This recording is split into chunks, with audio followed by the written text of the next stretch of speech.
Step 1. Place a steel pipe in the middle of the container to easy push the machine. Step 2. Move machine body into the container by crane. Make sure the machine is in the middle of the container. Step 3. Forklift to hold the machine and put it down, then loosen the ring buckle.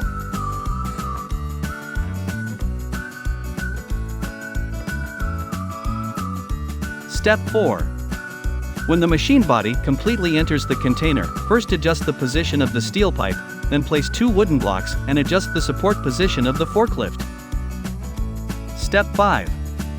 Forklift to push the machine to a proper fixed position. Step 6. Jack up the machine and take out the steel pipe. Step 7.